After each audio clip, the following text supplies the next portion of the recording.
Hi, this is Kowski for AP Gov Review, and in this video we're going to be looking at some of the more important roles played by the president. And certainly the president plays a variety of roles, from being the head of the political party to being the chief citizen.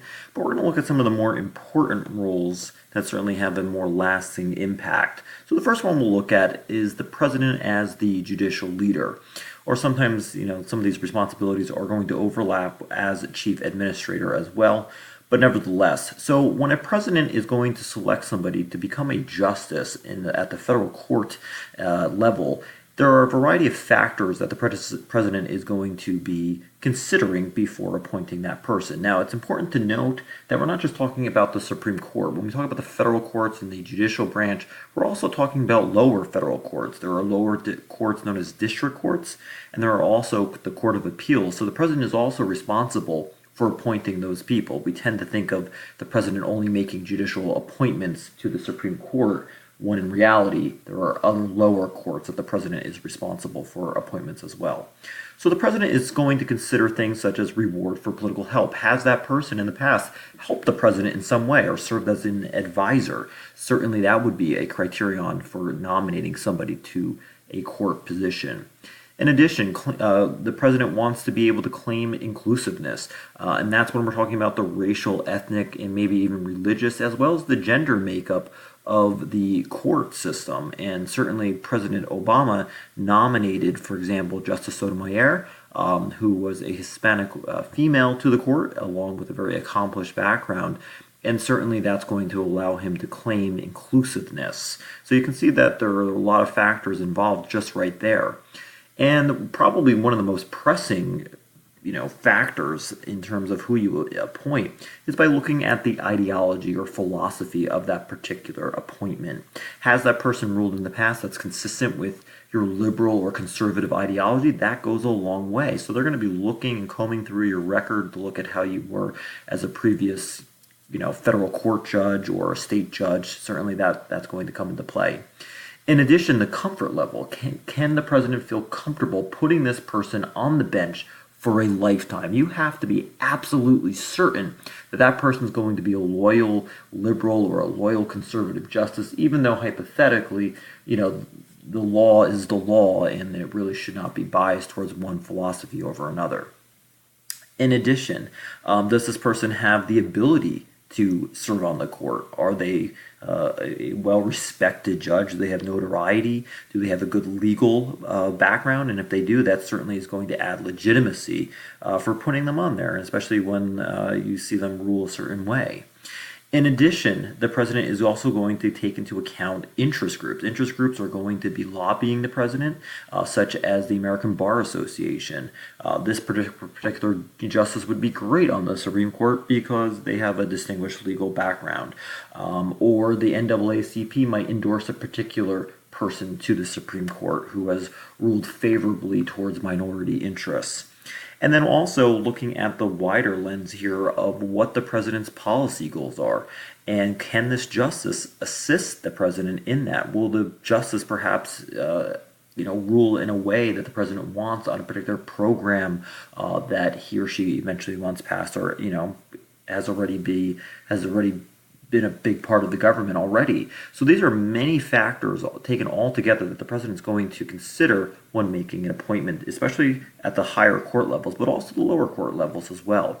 But certainly, as we've seen, whether it's Brett Kavanaugh or Justice Garland, appointments have become very much bitter. And in many ways, this has come down to a heated debate in the Senate.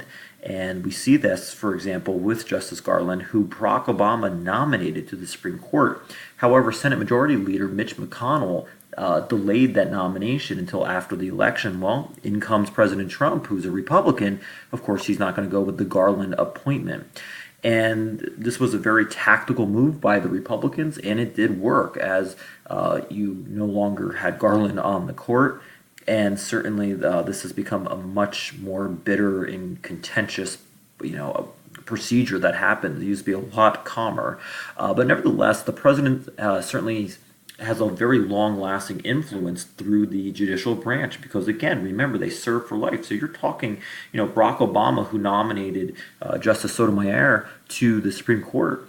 Well, if she has the same policy, favorabilities and has the same ideological thought process, and she's on the branch for another 30 years, she's hypothetically, continuing President Obama's legacy for another 30 years.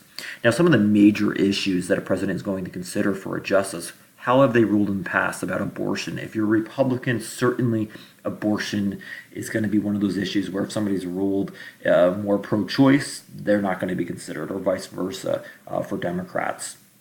Affirmative action is a very hot button issue. Again, you're going to look at previous rulings. Separation of church and state, absolutely. That's perhaps one of the biggest issues in terms of what that separation is. Can you have the Ten Commandments outside of a courthouse? So you have that battle that's going on between the secular part of society and the more religious part of society. And then you're also going to look at what are the states' rights in terms of reserved powers. One of the biggest complaints of states is the encroachment on their reserved powers. And then you're also going to look at something called judicial activism or restraint. When you look at judicial activism, that's where the court tends to overstep its boundaries and it starts to legislate policies. One of the ways that segregation was ended was through the Warren Court, in which they are going to be looking at ways in which you can, implement policy. And you might be like, wait, I thought policy is supposed to originate from Congress. And that is, of course, true. However, sometimes the judicial branch takes an extra step and makes orders that the rest of society has to follow. And that comes in the hand of policy. Whereas judicial restraint is the court saying we should take as little role in terms of policy making as possible. We should be very careful to make widespread rulings. And certainly Republicans, conservatives favor judicial restraint, whereas liberals and Democrats favor more judicial activism, where the judicial branch is taking a more active role in policy. So those are things certainly you're going to consider at the Supreme Court. So certainly, as we said before, appointments to the courts are reward for political help, statements of policy priorities, promotion of their own philosophy and ideology, also relation builders with Congress. They have to keep in mind, if you're the president, you cannot nominate somebody who the Senate is not going to like, especially if it's of the opposite party. So with Justice Garland, by many standards, he was a moderate. I mean, he ruled in some ways that conservatives liked and ruled in other ways that liberals liked. But the problem for President Obama was that he had a Republican Senate, which of course we know is responsible for the confirmation of judicial appointments. So unfortunately for President Obama, that person was not going to pass the muster of the Senate. And then lastly, appointments are legacy creators. As I said before, the person that you're appointing to the bench could be on the bench for another 20, 30 years, still carrying out your legacy, even after you're done with your presidential term or even after you're dead. So certainly those are things that a president is going to be considering. Now, moving on to another important role is, of course, the chief diplomat. Of course, the president is going to be appointing the ambassadors. Sometimes this can create conflict, especially depending on the ambassador's role. If you look at President Trump's recent appointment of John Bolton, he certainly is a more nationalistic type person, very much critical of the United Nations, whereas if you look at President Obama's ambassadors, certainly more pro-globalization, more pro-United Nations. So it really does say a lot about your own policy, depending on who you appoint as an ambassador. Now, certainly the president is going to be concerned as chief diplomat as negotiating treaties with other countries. You're also going to be using executive agreements. These are basically informal treaties that are binding during your term, but not binding for future presidents. So you might, for example, recognize a new country, such as South Sudan. You're also going to perhaps negotiate peace between other countries. A good example of this was in the 1990s with President Clinton when he hosted both the Palestinian leader as well as the Israeli leader to hopefully, broker peace in the Middle East. And then, of course, as chief diplomat, you're going to lead your fellow U.S. allies in defense issues with wars, as well as economic and trade issues. And we've seen that with President Trump trying to renegotiate a lot of tariffs or trade agreements, that is. And, of course, when that did not work out favorably, we've seen tariffs being applied, especially against China. It's also important to note that from 1939 to 1999, 94% of international law was done through executive agreements. So executive agreements going back here certainly carry a lot of weight, and that, again, shows that this role is very important towards countries' negotiations and relations with one another.